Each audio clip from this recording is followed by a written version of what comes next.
السلام علیکم ورحمۃ اللہ وبرکاتہ۔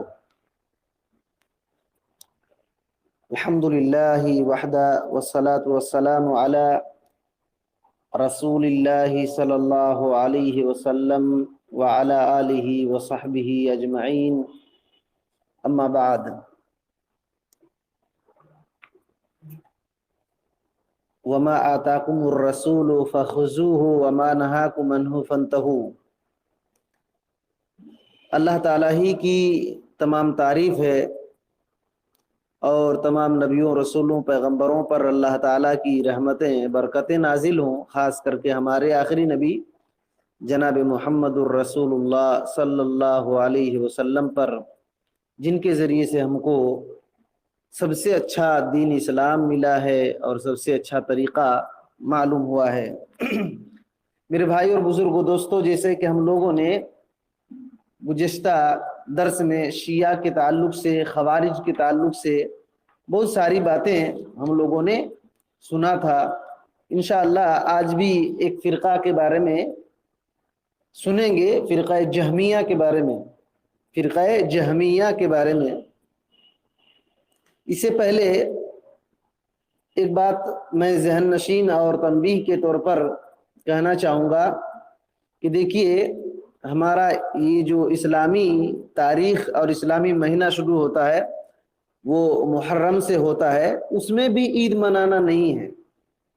ہمارا اسلامی سال محرم سے شروع ہوتا ہے، اس میں بھی عید کا کوئی تصور نہیں ہے اسلام میں۔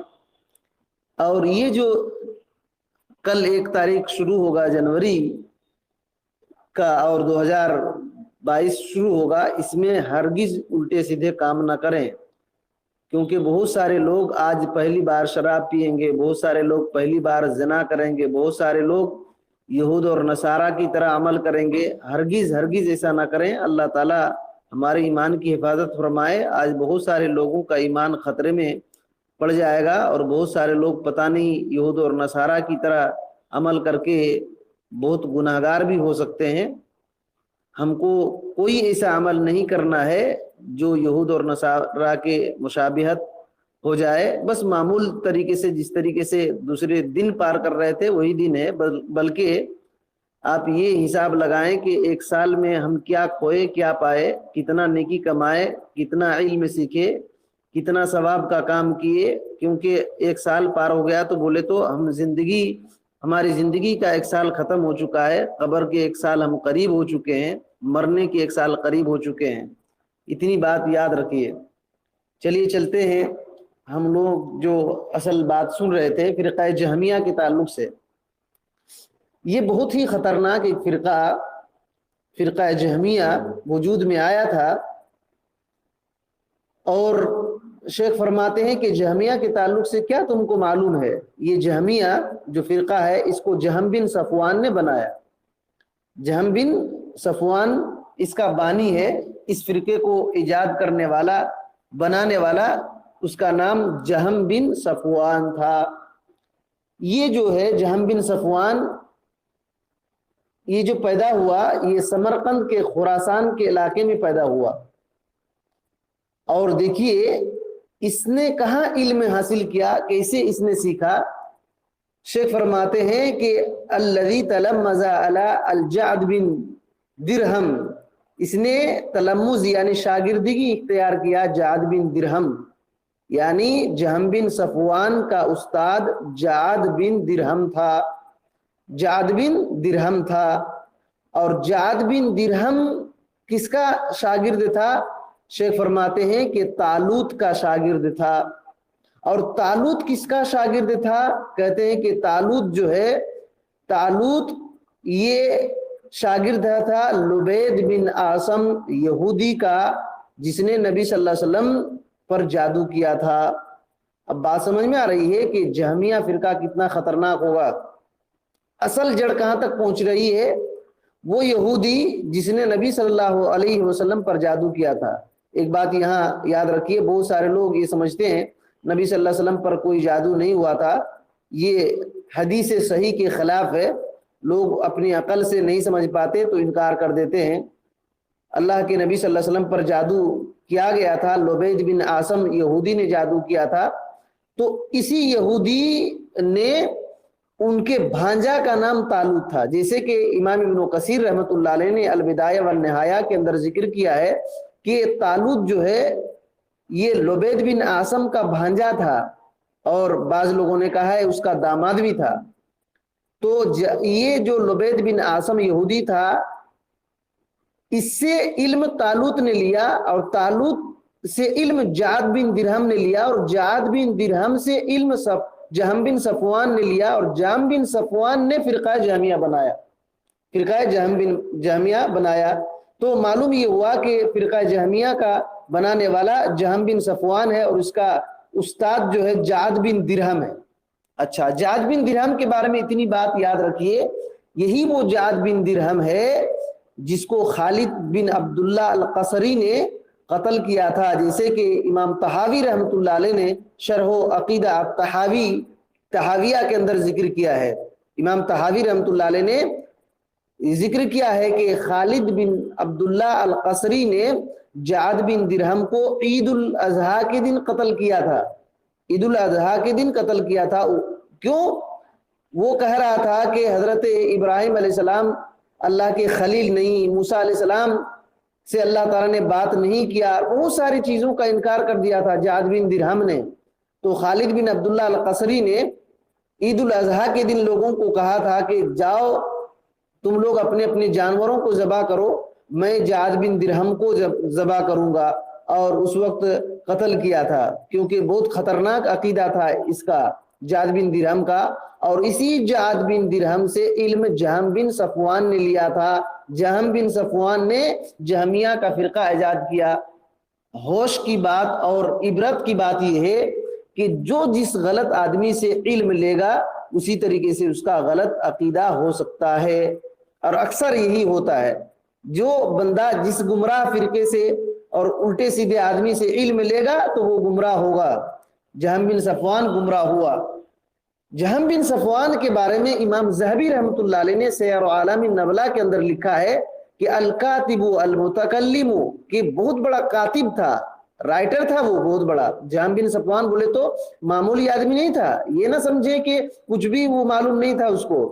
کہتے ہیں کہ متکلم یہ فلسفی آدمی تھا، فلسفی منطقی آدمی تھا، اور گمراہی کا اس کے پاس جڑ تھی. رأس الجہمیہ کہتے ہیں کہ کانا صاحب ذکاء و جدال، وہ بہت ہی ذہین آدمی تھا اور بہت جھگڑالو تھا، مناظرہ کرنے والا تھا. اور کان ینکر الصفات، وہ تمام اللہ کی صفات کو انکار کرتا تھا. اللہ کی صفات بولے تو اللہ کا ہاتھ کا انکار کرتا تھا، اللہ کے چہرے کا انکار کرتا تھا، اور کہتا تھا کہ اللہ تعالیٰ کے کوئی صفات ہی نہیں ہے، کوئی صفات ہی نہیں، اللہ دیکھتا نہیں، اللہ سنتا نہیں، اللہ بولتا نہیں، یہ تمام صفات کا انکار کر دے رہا تھا. قرآن مجید کے بارے میں مخلوق ہونے کا عقیدہ تھا. ہم لوگ کیا عقیدہ رکھتے ہیں کہ قرآن مجید اللہ کا کلام ہے، اللہ کی بات ہے، اللہ رب العالمین نے الفاظ کے ساتھ قرآن مجید کو بولا ہے. لیکن وہ کہہ رہا تھا کہ نہیں، اللہ تعالیٰ نے اس کو پیدا کیا، جیسے مخلوق ہیں، ہم انسان ہیں، اسی طریقے سے قرآن اللہ کا پیدا کیا ہوا ہے. تو اس طریقے سے وہ گمراہ ہو گیا. اور اسی طریقے سے وہ کہہ رہا تھا کہ صرف ایمان جو ہے، دل میں صرف کوئی عقیدہ رکھ لیا اللہ کے بارے میں تو بس اسی کو ایمان کہتے ہیں، لفظ کے بولنے کے لیے کوئی ضروری نہیں ہے. تو اس طریقے سے اس کے گمراہ عقائد تھے جہم بن صفوان کا، اور اسی نے اس فرقے کو ایجاد کیا. اور بلکہ جنت اور جہنم کا بھی انکار کر رہا تھا. وہ جہم بن صفوان جنت اور جہنم کا انکار کر رہا تھا، اور بہت خطرناک، بہت بڑا مناظر تھا، ڈیبیٹ کرنے والا تھا. بہت سارے لوگ ڈیبیٹ کرتے ہیں ٹی وی میں بیٹھ کر کے، تو اس کا یہ مطلب نہیں کہ اس کا عقیدہ صحیح ہے. یاد رکھیے، بہت سارے لوگ، آپ دیکھیں اس کو جانتے ہیں کہ نہیں آپ، قادیانی کو، مرزا غلام احمد قادیانی کو، اس کی بہت ساری کتابیں ہیں. پہلے وہ کیسے مشہور ہوا؟ وہ آریہ سماج سے، ہندوؤں سے وہ مناظرہ کرتا تھا، اور آہستہ آہستہ آہستہ کرتے کرتے کیا کیا، اس نے نبی ہونے کا دعویٰ کیا، اپنے آپ کو موسیٰ ہونے کا دعویٰ کیا، یہاں تک کہ یہ دعویٰ کیا کہ میں مریم ہوں، مجھ کو حیض آتا ہے. نعوذ باللہ من ذالک، وہ عورت ہونے کا بھی دعویٰ کیا اور عیسیٰ ہونے کا دعویٰ کیا اور مہدی ہونے کا دعویٰ کیا. تو اس طریقے سے کوئی ضروری نہیں کہ کوئی ڈیبیٹ کرے تو وہ اس کا عقیدہ صحیح ہو. آج ٹی وی میں اکثر یہ دیکھا جاتا ہے کہ ڈیبیٹ کرنے والے اکثر ان کا عقیدہ غلط رہتا ہے. بلکہ آپ غور کریں، امام ابن تیمیہ رحمۃ اللہ علیہ اور بہت سارے لوگوں نے ایک واقعہ ذکر کیا ہے جہم بن صفوان کا، کہ دیکھیے ایک سمنیہ ایک فرقہ تھا جو فلسفیوں کا فرقہ تھا. تو وہ ان کا عقیدہ تھا کہ اللہ تعالیٰ ہے ہی نہیں، اللہ نہیں ہے، بس یہ روشنی اور اندھیرا یہی معبود ہے، روشنی اور اندھیرا یہ معبود ہے. تو وہ لوگ جہم بن صفوان کے بارے میں سنے کہ جہم بن صفوان بہت بڑا منطقی آدمی ہے، تو وہ لوگ مناظرہ کرنے کے لیے آئے جہم بن صفوان کے پاس. غور کر کے یہ بات سنیے، بہت عبرت کی بات ہے، کیسے لوگ گمراہ ہوتے ہیں. تو جہم بن صفوان کے پاس وہ لوگ آئے اور کہا کہ آپ کیا اللہ تعالیٰ کو مانتے ہیں، آپ کا کوئی معبود ہے؟ تو جہم بن صفوان نے کہا کہ ہاں میرا رب اللہ ہے. تو ان لوگوں نے کہا کیا تم اپنے رب کو دیکھے ہو؟ تو کہا کہ نہیں. تو پھر کہا کہ کیا تم اپنے رب کی بات سنے ہو؟ تو جہم بن صفوان نے کہا کہ نہیں سنا ہو. تو کہا کہ کیا تم اپنے رب کی کوئی خوشبو سونگھے ہو؟ تو کہا کہ نہیں. اور پھر کہا ان لوگوں نے کیا تم اپنے اللہ کا، اپنے معبود کا جسم پائے ہو؟ تو کہا کہ نہیں. تو کہا ان لوگوں نے کہا کہ تب کس اللہ کو تم مانتے ہو اور کیسے سمجھے کہ وہی تمہارا معبود ہے، وہی اللہ ہے؟ تو وہ جب جواب نہیں دے پایا عقل سے اور صحیح جواب نہیں دے پایا، تو اتنا اس کو حیرانی ہوئی کہ 40 دن تک نماز نہیں پڑھا. جہم بن صفوان جو فرقہ جہمیہ کا بنانے والا ہے، گھر گیا اور 40 دن تک نماز نہیں پڑھا، اور اس میں شک شبہ ہو گیا اس کو کہ اللہ تعالیٰ ہے کہ نہیں ہے. اسی وجہ سے اس نے یہ کہنے لگا کہ اللہ تعالیٰ، اللہ رب العالمین کی کوئی صفات نہیں، بس اللہ ہے. بس اللہ کے کوئی صفات نہیں، اللہ کے کوئی نام نہیں، اللہ کے کوئی نام بھی نہیں ہے سوائے اللہ کا ایک ہی نام ہے اللہ، اس کے علاوہ کوئی نام بھی نہیں ہے، کوئی صفات بھی نہیں ہے. تو یہ کیسے ہو سکتا ہے؟ یعنی اس کے کہنے کا مطلب یہ ہے کہ اللہ رب العالمین عرش پر مستوی نہیں ہے، جبکہ قرآن مجید میں 7 جگہوں پر اللہ تعالیٰ نے ذکر کیا ہے. اس کا کہنے کا مطلب تھا کہ اللہ کا ہاتھ نہیں ہے اور چہرہ نہیں ہے وغیرہ وغیرہ، کسی بھی صفات کو نہیں مانتا تھا اور کسی بھی نام کو نہیں مانتا تھا. اسی وجہ سے شیخ صالح الفوزان حفظ اللہ کہتے ہیں مذہب الجہمیہ، جہمیہ فرقے کا مذہب یہ ہے کہ انہم لا یثبتون للہ اسمن ولا صفات، کہتے ہیں کہ یہ جہمیہ فرقہ اللہ کے نام اور اللہ کی صفت کو ثابت نہیں کرتے، یعنی اللہ کے نام بھی نہیں مانتے، اللہ کی صفات بھی نہیں مانتے. دنیا میں ایسے بھی گمراہ فرقے ہیں اور آج بھی بہت سارے ایسے لوگ ہیں جو کہتے ہیں کہ اللہ کا چہرہ نہیں ہے، اللہ کا ہاتھ نہیں ہے. بہت سارے دیوبندی کی کتابوں میں آپ تفسیر میں دیکھیں گے تو ہاتھ کی جگہ قبضہ قدرت ترجمہ کرتے ہیں، قبضہ قدرت ترجمہ کرتے ہیں. یہ بہت بڑی گمراہی کی بات ہے، یاد رکھیے. قرآن مجید میں جہاں ہاتھ کا لفظ ہے تبارک الذی بیدہ الملک، وہاں ہاتھ ہی کا ترجمہ کرنے کی ضرورت ہے، وہاں قبضہ قدرت نہیں ہوگا. جو قبضہ قدرت ترجمہ کرتے ہیں وہ اللہ رب العالمین کی صفات میں تعویل کرتے ہیں، تحریف کرتے ہیں، اور انکار کے درجے تک کوئی پہنچ گیا تو پھر مسئلہ مشکل ہے، وہ بدعتی کہے جائیں گے. تو بہرحال تو یہ جہمیہ فرقہ کا یہ عقیدہ ہے کہ اللہ تعالیٰ کے نام بھی نہیں ہے اور صفات بھی نہیں ہے.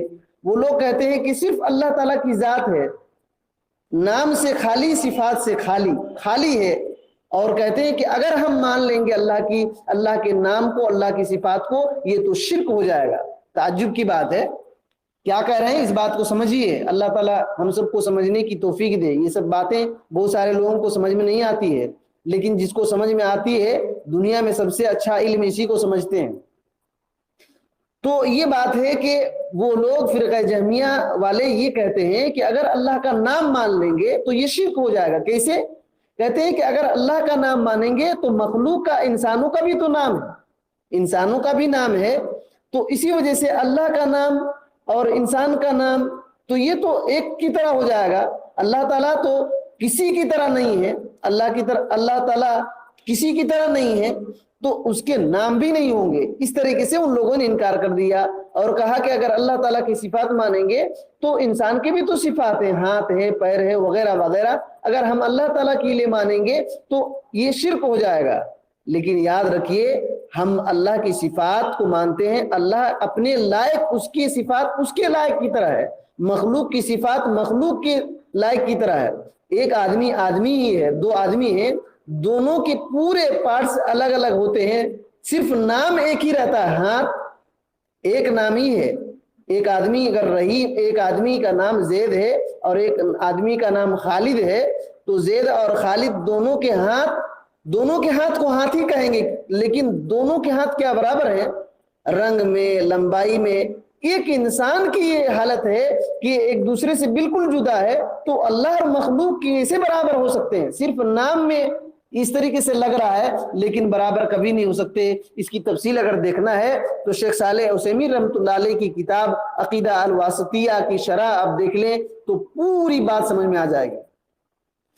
تو یہ بات ہے. شیخ فرماتے ہیں کہ تعجب ہے ان لوگوں پر کہ انسان, دیکھیے وہ لوگ ایک ہے, مان لیجئے جہمیہ ایک آدمی ہے, اگر عالم بن گیا تو اپنے آپ کو عالم کہہ رہا ہے, مالدار ہے تو اپنے آپ کو غنی کہے گا, اگر کوئی کاریگری کر رہا ہے تو کاریگر کہا جائے گا, اگر تجارت کر رہا ہے تو تاجر کہا جائے گا. ایک ہی آدمی کی اتنی صفات ہو سکتے ہیں, تو اللہ رب العالمین ایک ہو کر اس کی صفات کیا زیادہ نہیں ہوں گے؟ بات سمجھ میں آ رہی ہے؟ ایک آدمی اگر ٹیچر ہے تو آدمی ہے نا, وہ ٹیچر کہا جا رہا ہے, اور اگر مالدار ہے تو مالدار کہہ رہے ہیں, تجارت کرنے والا ہے تو تاجر کہہ رہے ہیں, بزنس مین کہہ رہے ہیں. تو ایک ہی آدمی ہے, اس کے کئی صفاتی نام ہیں. تو اللہ کی ذات ایک ہے اور اس کی کئی صفات نہیں ہو سکتے ہیں بالکل. لیکن یہ ہے کہ مخلوق کی صفات الگ ہے اور اللہ تعالیٰ کی صفات الگ ہے, کوئی اس میں کوئی مماثلت اور کوئی برابری ہے ہی نہیں ہے. تو اس وجہ سے بھی بہت چکر میں پڑ کر کے بہت سارے لوگوں نے اللہ کے چہرے کا بھی انکار کر دیا. تو یہ بات صحیح نہیں ہے. تو یہ عقیدہ ان کا غلط ہے. اور یہ عقیدہ جو ہے کہ اللہ رب العالمین کی صفات کو نہیں مانیں گے, یہ بہت خطرناک عقیدہ ہے. اس کا لنک جو ہے مشرکین مکہ سے جا کر ملتا ہے. آپ کو تعجب ہوگا, مشرکین مکہ کیا کہا کرتے تھے؟ شیخ فرماتے ہیں کہ نبی کریم صلی اللہ علیہ وسلم سے جب مشرکین مکہ سنتے تھے, آپ صلی اللہ علیہ وسلم کہتے تھے یا رحمان یا رحیم, تو وہ لوگ کہتے ھذا یزعم انہ یعبد الہا واحدا. وہ لوگ سمجھتے تھے کہ ہم لوگ تو سمجھتے ہیں کہ محمد صلی اللہ علیہ وسلم ایک اللہ کی عبادت کر رہے ہیں, یہ تو رحمان رحیم بہت سارے معبود کو پکارتے ہیں. ان کو یہ سمجھ میں آیا کہ اللہ کے نام رحمان اور رحیم الگ الگ ہے, تو ان کو یہ سمجھ میں آیا کہ محمد صلی اللہ علیہ وسلم ایک اللہ کی بات کر رہے ہیں اور کئی لوگوں کو پکار رہے ہیں. تبھی اللہ رب العالمین نے ایک آیت کو نازل کیا, سورہ اسراء کی آیت نمبر 110 ہے. اللہ تعالیٰ نے فرمایا قُلِ ادْعُوا اللَّهَ أَوِ ادْعُوا الرَّحْمَٰنَ أَيَّمَّا تَدْعُوا فَلَهُ الْأَسْمَاءُ الْحُسْنَىٰ. اے محمد صلی اللہ علیہ وسلم آپ ان لوگوں کو کہہ دیجئے کہ اللہ رب العالمین کو تم پکارو رحمان کر کے, یا تو اور دوسرے جو پیارے پیارے نام ہے کسی نام سے پکارو, کسی بھی نام سے اللہ تعالیٰ کو پکارو جو اللہ تعالیٰ کے اچھے نام ہے. تو یہ بات جو ہے مشرکین مکہ ان کو کنفیوز ہو گیا, ان کو شک ہو گیا کہ محمد صلی اللہ علیہ وسلم ایک اللہ کی بات کر رہے ہیں اور پکار رہے ہیں رحمان رحیم اللہ, تو یہ تو بہت سارے معبود کی عبادت کر رہے ہیں. تو اللہ تعالیٰ نے اس شک کو دور کرنے کے لیے کہا کہ اللہ تعالیٰ کو رحمان سے پکارو, یا تو اللہ کے پیارے پیارے نام ہیں ان سے پکارو. تو اللہ خود کہہ رہا ہے کہ اللہ کے نام ہے, تو پھر کہ جہمیہ نے اس کا انکار کر دیا. تو یہ گمراہ ہو گئے. تو یاد رکھیے بغیر صفات کے, بغیر کوئی کوالٹی کے کوئی چیز ہو ہی نہیں سکتی ہے. اچھی ہوگی, خراب ہوگی, کوئی رنگ ہوگا, تو اس طریقے سے کوئی چیز ہو ہی نہیں سکتی ہے. تو اللہ رب العالمین بھی اللہ کی ذات ہے, تو اللہ کی صفات بھی ہیں. ان کا ایک شبہ یہ بھی تھا کہ اگر ہم صفات کو مانیں گے تو مخلوق کے مثل ہو جائے گا, یہ بھی ان کا غلط عقیدہ تھا. تو شیخ فرماتے ہیں کہ یہ جہمیہ لوگ جو ہے تقدیر کے معاملے میں جبر کا عقیدہ رکھتے تھے. جبر کا عقیدہ, بولے تو جہمیہ کا ایک عقیدہ یہ بھی تھا کہ انسان مجبور ہے، اگر اللہ تعالیٰ عذاب دے رہا ہے تو وہ اللہ اس پر بندے پر ظلم کر رہا ہے، اس کی کوئی غلطی نہیں ہے، بندے کی کوئی غلطی نہیں ہے، کچھ بھی کرے، شراب پیے، جوا کھیلے، زنا کرے، مخلوق کی، انسان کی کوئی غلطی نہیں ہے، اللہ تعالیٰ یہ سب کروا رہا ہے تو وہ کر رہا ہے۔ یہ عقیدہ اہل سنت والجماعت کا نہیں ہے، یہ جبریہ کا عقیدہ ہے، اور یہ لوگ غلط کر گئے۔ اور یہی عقیدہ جہمیہ کا بھی تھا کہ اگر کوئی زنا کر رہا ہے تو بندے کا کوئی غلطی نہیں ہے، وہ اللہ تعالیٰ کی غلطی ہے، وہی کروا رہا اللہ تعالیٰ، نعوذ باللہ من ذالک۔ اللہ تعالیٰ نے نبیوں کو کیوں بھیجا؟ جب یہی معاملہ ہے تو نبیوں کو کیوں بھیجا؟ نبی کیوں آ کر کے بتائے کہ یہ اچھا ہے، یہ خراب ہے؟ کیوں قرآن مجید بھیجا؟ تو اللہ تعالیٰ نے راستہ دکھا دیا ہے، اللہ تعالیٰ نے راستہ دکھایا کہ یہ برائی ہے، یہ بھلائی ہے۔ تو غلط عقیدے اس طریقے سے انسان کو کہاں تک گمراہ میں لے جاتے ہیں۔ امام ابن قیم رحمۃ اللہ علیہ نے ایک شعر کہا ہے، ان کی کتاب النونیہ ہے جو عقیدے کی بہت ہی معروف کتاب ہے، اشعار میں انہوں نے پوری کتاب لکھ دیا ہے۔ کہتے ہیں کہ جیم و جیم ثم جیم معہما مقرونۃ مع احرف بوزان جبر و ارجاء و جیم تجہم فتأمل المجموع فی المیزان فاحکم بتالعها لمن حصلت بخلاصہ من رقبت الایمان۔ کہتے ہیں کہ جیم اور الف با تا جیم جو ہے نا، تو جیم اور پھر اس کے بعد تیسرا جیم، اس کو جب تینوں یہ جیم ایک ہی وزن کے ہیں، یہ تینوں جیم کا کیا مطلب ہے؟ کہتے ہیں کہ جبر، یعنی جہمیہ فرقہ جبر کا عقیدہ رکھتے تھے، انسان مجبور ہے وہ کچھ بھی غلطی کرے۔ وہ ارجاء، اور ارجاء کا عقیدہ رکھتے تھے۔ ارجاء بولے تو ایمان گھٹتا نہیں ہے، بڑھتا نہیں ہے، کوئی کتنوں غلطی کرے لیکن اس کا ایمان کچھ بھی نہیں گھٹے گا، زنا کرے کچھ بھی ایمان گھٹے گا نہیں، شراب پیے کچھ بھی ایمان گھٹے گا نہیں۔ وجیم تجہم، یعنی اللہ رب العالمین کی صفات کا انکار کرتے تھے۔ تو امام ابن قیم رحمۃ اللہ علیہ کہتے ہیں کہ اور ایک جیم ملا لو اور ان کو کہو کہ جہنمی، اور ایک جیم ملا لو تو ان کو کہو جہنمی۔ تو یہ 4 جیم مل گئے جہمیہ میں، ایک جیم سے جہمیہ، ایک جیم سے جبریہ، ایک جیم سے ارجاء، اور ایک جیم سے جہنمی۔ تو امام ابن قیم رحمۃ اللہ علیہ نے ان کو جہنمی کہا کیونکہ ان کا خطرناک عقیدہ تھا، ان لوگوں کا عقیدہ ہی بہت خطرناک تھا۔ اسماء اور صفات میں، اللہ تعالیٰ کے نام اور اللہ کی صفات میں یہ گمراہ فرقے تھے۔ اسی فرقہ جہمیہ سے کئی شاخ نکلے، اسی فرقہ جہمیہ سے معتزلہ فرقہ نکلا، اور اشاعرہ نکلا، اور ماتریدیہ فرقہ نکلا۔ یہ فرقہ جہمیہ سے کتنے 3 معروف فرقے نکلے، اور پھر ان 3 فرقوں سے بہت خطرناک فرقے نکلے ہیں۔ تو فرقہ جہمیہ سے معتزلہ نکلا، اور اشاعرہ نکلا، اور ماتریدیہ نکلا۔ اچھا، معتزلہ کے بارے میں تھوڑا شیخ ذکر کرتے ہیں، معتزلہ فرقہ کے بارے میں۔ معتزلہ فرقہ جو ہے، اس کا بنانے والا کون تھا؟ شیخ فرماتے ہیں کہ ان لوگوں کا عقیدہ جو ہے وہ یہ ہے کہ وہ لوگ صرف اللہ رب العالمین کے نام کو مانتے تھے اور اللہ کے صفات کا انکار کرتے تھے۔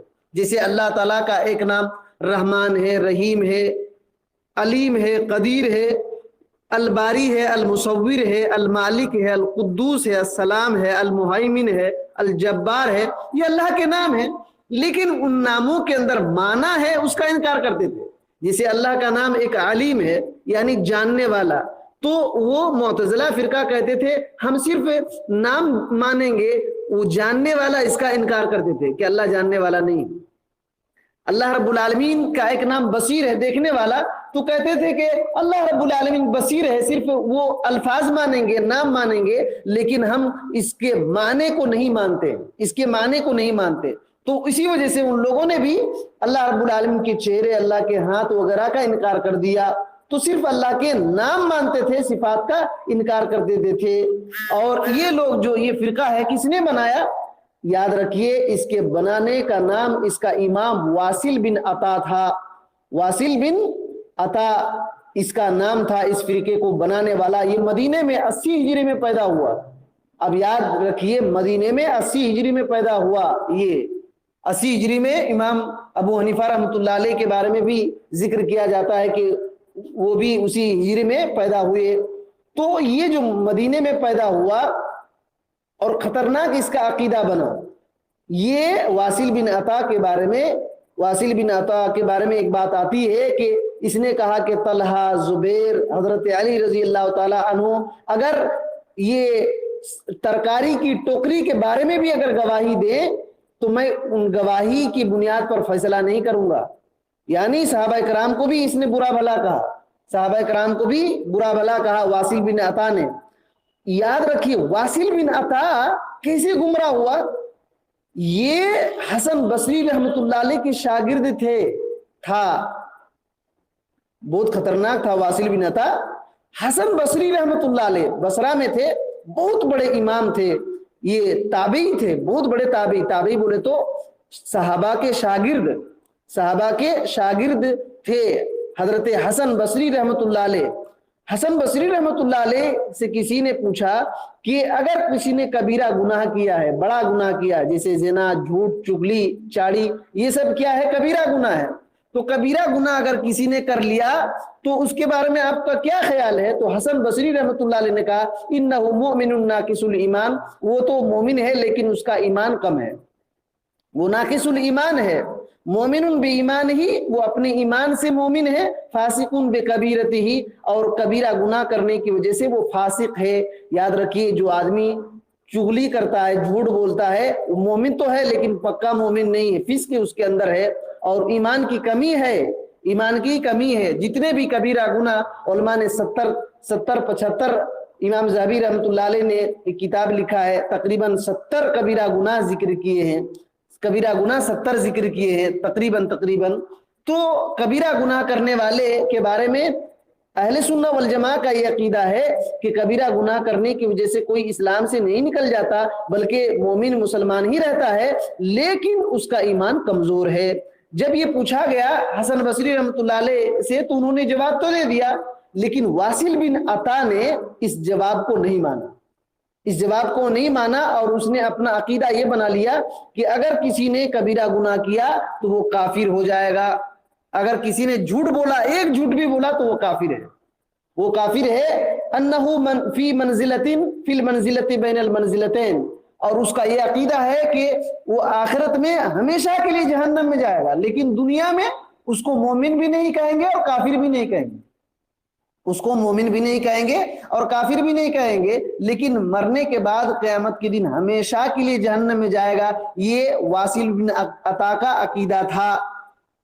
اس نے حسن بصری رحمۃ اللہ علیہ کے جواب کو نہیں مانا، جبکہ شاگرد تھا اور مسجد میں جہاں درس وہ لیتا تھا، سبق پڑھتا تھا، اسی مسجد میں ایک کونے میں بیٹھ گیا تو لوگ اس کے پاس جمع ہونے لگے، آہستہ آہستہ جمع ہونے لگے اور اسی کو اپنا امام بنا لیے، اور اس نے گمراہ یہ عقیدہ پھیلایا۔ اور معتزلہ اسی وجہ سے کہا جاتا ہے الگ ہو جانا، معتزلہ کا مطلب الگ ہو جانا۔ تو حسن بصری رحمۃ اللہ علیہ اپنے استاد کے درس سے یہ الگ ہو گیا تھا، اسی وجہ سے اس گروپ کو معتزلہ گروپ کہا جانے لگا۔ تو شیخ فرماتے ہیں ہکذا دعاۃ الضلال فی کل وقت، ہمیں ہر وقت میں گمراہ کرنے والے داعیوں کی یہی حالت ہوتی ہے، ہر وقت گمراہ کرنے والے داعی کی یہی حالت ہوتی ہے کہ اس کے پاس لوگ جمع ہو جاتے ہیں، لپک کے جاتے ہیں۔ یہ اللہ کی ایک حکمت ہے، اللہ تعالیٰ جانتا ہے کہ کون گمراہ ہو رہا ہے، کیا ہو رہا ہے، یہ اللہ کی بہت بڑی حکمت ہے۔ کہتے ہیں کہ ترکوا مجلس حسن بصری رحمۃ اللہ علیہ اتنے بڑے شیخ و اہل سنہ والجماع کے شیخ تھے، اس کی مجلس کو لوگ چھوڑ دیے، اور خیر کی مجلس تھی اس کو چھوڑ دیے، اور معتزلی واصل بن عطا کہ مجلس کو لوگوں نے پکڑنا شروع کیا، جو ضال تھا، گمراہ تھا اور گمراہ کرنے والا تھا۔ اسی طریقے سے وہ گمراہ ہو گئے، اور اہل سنت والجماعت سے نکل جانے کی وجہ سے، عقیدہ سے نکل جانے کی وجہ سے یہ گمراہی پھیل گئی، واصل بن عطا کی گمراہی پھیلی۔ تو یہ بات سمجھ میں آ رہی ہے کہ کتنا صحیح علماء کو چھوڑنے سے کتنی بڑی گمراہی ہوتی ہے۔ صحیح عقیدہ والے علماء کو اگر چھوڑ دیں گے تو یہی گمراہی ہوگی. آج تبلیغی جماعت جو گمراہی میں پڑی ہوئی ہے, کیوں گمراہی میں پڑی ہوئی ہے؟ کیوں گمراہی میں پڑی ہوئی ہے؟ صرف تبلیغی جماعت نہیں ہے, بریلی, شیعہ اور جتنے بھی جماعت اسلامی اور جماعت المسلمین, یہ یاد رکھیے یہ اس وقت کے گمراہ فرقے ہیں. اس وقت کے گمراہ فرقے ہیں اخوان المسلمین. اس دنیا میں ابھی فی الوقت خطرناک فتنے اخوان المسلمین اور تبلیغی جماعت کا ہے, اتنا یاد رکھیے. کسی کو برا لگتا ہو وہ برا لگے, لیکن اصلیت یہی ہے. اصلیت یہی ہے کہ اس وقت پوری دنیا میں سب سے خطرناک ابھی گمراہی میں پڑے ہوئے اور علم سے دور, کتاب اور سنت کے علم سے دور ابھی اخوان المسلمین اور تبلیغی جماعت کا مسئلہ ابھی چل رہا ہے. اور دوسرے جو شیعہ وغیرہ ہیں تو وہ تو پرلے درجے کے گمراہ ہیں اور بہت دنوں سے گمراہ ہیں. تو ایسے جو صحیح عقیدہ اور صحیح کتاب اور سنت کو چھوڑ دینے کی وجہ سے ایسے گمراہی پھیلتی ہے. گمراہی پھیلنے کی وجہ یہی ہے, صحیح علماء کو چھوڑ دیں گے تو گمراہی پھیلے گی. تو معتزلہ جو گمراہ ہوئے, حسن بصری رحمۃ اللہ علیہ کی مجلس کو چھوڑ کر کے گمراہ ہو گئے. وہ لوگ صرف اللہ تعالیٰ کے نام کو مانتے ہیں اور یہ خوارج کے مماثلت ہو گئے. معتزلہ جو ہے خوارج کے ہم مثل ہو گئے. کیوں؟ خوارج کا بھی یہی عقیدہ تھا کہ اگر کوئی کبیرہ گناہ کرے تو وہ جہنمی ہے. لیکن ان کا اور ان کے معتزلہ میں تھوڑا سا فرق یہ ہے کہ خوارج کہتے تھے کہ دنیا میں بھی کافر ہے اور آخرت میں بھی کافر ہے, لیکن یہ معتزلہ کہتے تھے کہ دنیا میں ہم مومن بھی نہیں کہیں گے, کافر بھی نہیں کہیں گے, لیکن مرنے کے بعد ہمیشہ جہنمی میں چلے جائے گا.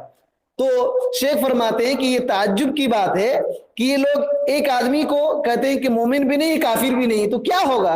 اللہ تعالیٰ نے تو کہا ہے سورہ تغابن کی دوسری آیت میں وَالَّذِي خَلَقَكُمْ فَمِنْكُمْ كَافِرٌ وَمِنْكُمْ مُؤْمِنٌ, کہ وہی اللہ تعالیٰ ہے جس نے تم کو پیدا کیا, تم میں سے کچھ کافر ہیں اور کچھ مومن ہیں. دو ہی ہو سکتا ہے, یا تو کافر یا تو مومن. ایک ہی آدمی کافر بھی ہو اور مومن بھی ہو, یہ ہو ہی نہیں سکتا ہے. ایک ہی آدمی کافر اور مومن دونوں ہو ہی نہیں سکتا ہے. تو معتزلہ اس طریقے سے گمراہ ہو گئے. اور ایک اور فرقہ ہے اشاعرہ کا فرقہ, اس کے بانی جو ہے ابو الحسن الاشعری تھے. صرف 1-2 منٹ سنیں. اشعری تھے, ابو الحسن اشعری تھے, 4 صدی ہجری کے بہت بڑے عالم دین تھے. یہ معتزلی فرقہ سے ہی ابو الحسن اشعری جو ہے معتزلی فرقہ ہی کے تھے, معتزلہ کے فرقے میں ہی سے تھے, لیکن آہستہ آہستہ پھر اشعری بن گئے تھے. یہ آہستہ آہستہ اشعری بن گئے تھے. اللہ رب العالمین نے ان پر رحم اور کرم کیا تو معتزلہ کے مذہب کو چھوڑ دیا اور جمعہ کی مسجد میں, جامع مسجد میں جمعہ کے دن اعلان کیا اور اپنے کرتے کو کھول دیا. شیخ فرماتے ہیں خلع ثوبا علیہ وقال خلعت مذہب المعتزلۃ کما خلعت ثوبی ھذا. ابو الحسن الاشعری رحمت اللہ علیہ, ان کو رحمت اللہ علیہ کہہ رہے ہیں, کیوں اس کی وجہ میں ابھی بول رہا ہوں, کہ انہوں نے جمعہ کے دن مسجد میں اعلان کیا اور اپنا کرتا اتار دیا اور کہا کہ آج سے میں معتزلہ کا مذہب اور مسلک اسی طرح چھوڑ رہا ہوں جس طریقے سے میں کرتا نکال رہا ہوں, جس طرح میں کرتا کھول دے رہا ہوں اسی طریقے سے معتزلہ کے مذہب کو میں چھوڑ دے رہا ہوں. پھر معتزلہ کے مذہب کو انہوں نے چھوڑ دیا تو یہ قلابیہ کے مذہب میں چلے گئے تھے. ان کی زندگی کا عجیب اتار چڑھاؤ تھا. قلابیہ کے مذہب میں چلے گئے تھے. عبید بن سعید بن قلاب ایک آدمی کا نام تھا, اسی نے ایک فرقہ ایجاد کیا تھا قلابیہ کا. بہت ہی منطقی آدمی تھا, لیکن دوسرے فرقوں کے مناسبت میں اس کے اندر اتنی گمراہی نہیں تھی جتنے دوسرے فرقوں میں تھی. تو اس طریقے سے آخر میں جو ہے ابو الحسن اشعری رحمۃ اللہ علیہ نے معتزلہ کے فرقے کو چھوڑ دیا تھا اور انہوں نے اعلان کر دیا تھا کہ میرا وہی عقیدہ ہے جو امام احمد بن حنبل رحمۃ اللہ علیہ کا ہے. اور امام احمد بن حنبل رحمۃ اللہ علیہ امام اہل سنت والجماعت کہے جاتے ہیں, اہل سنت والجماعت کے امام کہے جاتے ہیں امام احمد بن حنبل رحمۃ اللہ علیہ کو. اچھا, یہ جو اشعری فرقہ ہے ان کا عقیدہ کیا ہے؟ یاد رکھیے ان کا عقیدہ یہ ہے کہ صرف 7 صفات کو یہ لوگ مانتے ہیں، صرف 7 صفات کو، اللہ کے صرف 7 صفات کو مانتے ہیں اور باقی صفات کا انکار کر دیتے ہیں۔ 7 صفات کیا ہیں؟ العلم، القدرہ، الارادہ والحیات والسمع والبصر والکلام۔ یہ لوگ 7 صفات مانتے ہیں کہ یہ مانتے ہیں کہ اللہ کو علم ہے، دوسرا اللہ کی قدرت ہے، تیسرا اللہ تعالیٰ ارادہ بھی کرتا ہے، اور اسی طریقے سے وہ لوگ یہ کہتے ہیں کہ اللہ رب العالمین زندہ ہے، اور اسی طریقے سے یہ کہتے ہیں کہ اللہ تعالیٰ سنتا ہے، اسی طریقے سے کہتے ہیں کہ اللہ تعالیٰ دیکھتا ہے، اور اسی طریقے سے آخر میں یہ کہتے ہیں کہ اللہ تعالیٰ بات بھی کرتا ہے۔ یہ 7 صفات صرف کو مانتے ہیں اور بعد باقی انکار کر دیتے ہیں، اور آج بھی بہت سارے اسی طریقے سے ان 7 صفات ہی کو مانتے ہیں اور دوسرے کو نہیں مانتے۔ لیکن امام ابو الحسن اشعری رحمۃ اللہ علیہ ان سارے چیزوں کو چھوڑ دیا تھا اور اہل سنت والجماعت میں آ گئے تھے، اور آخر میں اہل سنت والجماعت ہی میں ان کا انتقال ہوا۔ اسی وجہ سے ان کو رحمۃ اللہ علیہ کہنا چاہیے۔ انہوں نے تو بہت کتابیں لکھی ہے، علماء نے تو کہا ہے کہ تقریباً یہ 100 کتاب لکھے ہیں، بہت بڑے تھے۔ الابانہ عن اصول الدیانہ ان کی بہت ہی معروف کتاب ہے، اور فرقوں کے بارے میں، تمام فرقے گمراہ فرقوں کے بارے میں ایک کتاب ان کی بہت معروف بھی ہوئی ہے، اور کئی کتابوں کے مصنف ہے۔ بہرحال تو اس طریقے سے گمراہ فرقے قدریہ، شیعہ، خوارج، جہمیہ، اور جہمیہ فرقے سے نکلنے والے معتزلہ، اور اسی طریقے سے ماتریدیہ اور اشعریہ، یہ تمام گمراہ فرقے ہیں۔ ان کے عقیدے کی طرح ہمارا عقیدہ ہرگز نہیں ہونا چاہیے، اور جو بھی قرآن و سنت میں صحیح بات، قرآن و سنت کی بات آ گئی ہمارے پاس تو اس کو قبول کر لینا چاہیے۔ غلط باتوں کی طرف، غلط امام اور غلط لوگوں سے ہمیں علم نہیں حاصل کرنا چاہیے، ورنہ ہم بھی گمراہ ہو سکتے ہیں۔ اللہ تعالیٰ سے دعا کرتے ہیں کہ اللہ تعالیٰ ہمیں صحیح سمجھنے کی توفیق دے، اور ہمارے ایمان کی حفاظت فرما، اور ہمیں جب تک زندہ رکھے صحیح عقیدہ، صحیح منہج، صحیح طریقہ پر زندہ رکھے، اور اسی حالت میں ہماری موت ہو جائے۔ آمین۔ والسلام علیکم ورحمۃ اللہ وبرکاتہ۔